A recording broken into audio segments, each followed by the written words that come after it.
বাংলাদেশের হাসিনা সরকার পতনের পর নতুন করে অস্থির পরিস্থিতি তৈরি হওয়াতে আন্তর্জাতিক বাণিজ্য সীমান্তে অনেকটাই প্রভাব পড়েছিল। এরপর কাশ্মীরের পাহেল গ্রামে সন্ত্রাসী হামলার পর আবারও নতুন করে পশ্চিমবঙ্গের বিভিন্ন স্থল বন্দরের পাশাপাশি মালদার ভারত বাংলাদেশ আন্তর্জাতিক বাণিজ্য সীমান্তে এর প্রভাব পড়ার সম্ভাবনার আশঙ্কা অনেকটাই আতঙ্কে রয়েছেন।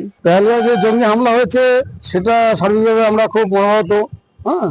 সারা দেশ এটা নিয়ে মর্মাহত চলছে, কিন্তু এর মতো অবস্থায় আমরা ব্যবসায়িক সংগঠন থেকে জানানো যাচ্ছে যে এটা খুব খারাপ ঘটনা, কিন্তু আমাদের এখানে ব্যবসা অতটা প্রভাব পড়েনি। প্রভাব পড়বে, অবশ্যই পড়বে। আর এখন এর মতো অবস্থাতে যে বিএসএফ যে তৎপরতা, আমরা আগে যেটা দেখতাম বিএসএফ এর তৎপরতা কম ছিল, এখন এই যুদ্ধের ফলে বিএসএফ এর তৎপরতা বেড়ে গেছে। পশ্চিমবঙ্গের মালদার মহিদপুর এক্সপোর্টার অ্যাসোসিয়েশনের সম্পাদক প্রসেনজিৎ ঘোষ জানিয়েছেন, মালদার ভারত বাংলাদেশ সীমান্ত দিয়ে প্রতিদিন প্রায় 400 থেকে 450 পণ্যবাহী লরি ওপারে যায়, কিন্তু বাংলাদেশের অস্থির পরিস্থিতি তৈরি হওয়ার পর সেই সংখ্যাটাও কমে 300 থেকে 350 লরি প্রতিদিন যাতায়াত করে। আর কাশ্মীরের সন্ত্রাসী হামলার পর এখন অনেকেই বাংলাদেশে পণ্য পাঠাতে তৎপরতা দেখাচ্ছে না। তবে কাশ্মীর ইস্যুতে মালদার ভারত বাংলাদেশ বাণিজ্য ক্ষেত্রে প্রভাব পড়ার সম্ভাবনা রয়েছে।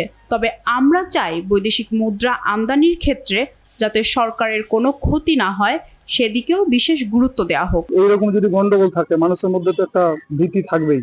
এই ভীতিকে আমরা উত্তীর্ণ করে আমরা যে একটা শান্তি মিছিল করব, এবং প্রশাসনের কাছে আমরা বারবার জানিয়েছি যে এই জায়গায় যেন আমাদের কোনো কিছু না হয়। এক্সপোর্টের ক্ষেত্রে আমাদের যা রেভিনিউ, যা সরকার রেভিনিউ পায়, সেই রেভিনিউর ক্ষেত্রে যেন কোনো রকম প্রবলেম না হয়, ক্ষতির মুখে না হয়। স্থানীয় সূত্রে জানা গিয়েছে, মূলত মালদার মহিদপুর আন্তর্জাতিক বাণিজ্য সীমান্ত দিয়ে বাংলাদেশে পেঁয়াজ, আদা, রসুন, পাথর সহ একাধিক পণ্য সামগ্রী রপ্তানি হয়।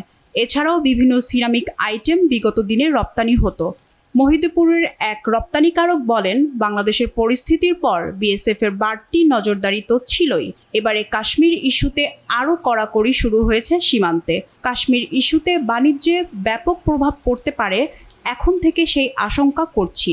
হয়তো এর প্রভাব আগামীতে পড়তে পারে, তাতে সার্বিকভাবে সরকারি রাজস্বের অনেকটাই ক্ষতি হবে।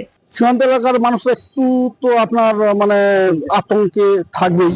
তার কারণ যে কোনো সময়, যেহেতু আমরা বর্ডারে বাস করি, সীমান্তে বাস করি, যে কোনো সময় একটা দুর্ঘটনা ঘটতে পারে। আতঙ্কে ভুগছেন আপনারা? অবশ্যই আতঙ্কে। কি চাইছেন আমরা এখন চাইছি কেন্দ্রীয় সরকারের দ্বারা যাতে আমাদের প্যারামিলিটারি ফোর্স তার ব্যবস্থা করা হয় এবং আমরা যাতে নিশ্চিন্ত থাকতে পারি, এটাই আমরা কেন্দ্রীয় সরকারের কাছে আবেদন।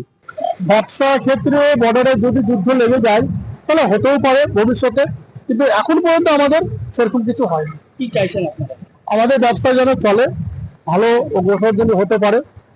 যে পরিমাণ এক্সপোর্ট হচ্ছিল সেই পরিমাণ এক্সপোর্ট হলে আমাদের তরফ থেকে খুবই ভালো। পেহেলগাঁওয়ের এই ঘটনা কিভাবে দেখছেন?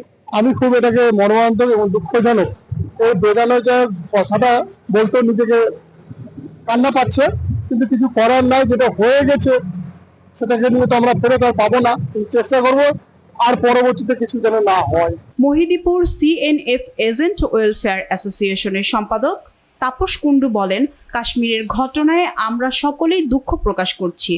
আমরা আশা করছি বাংলাদেশের অস্থির পরিস্থিতির পর কাশ্মীর ইস্যুতেও ওপার সীমান্তে রপ্তানি বাণিজ্যে প্রভাব পড়তে পারে।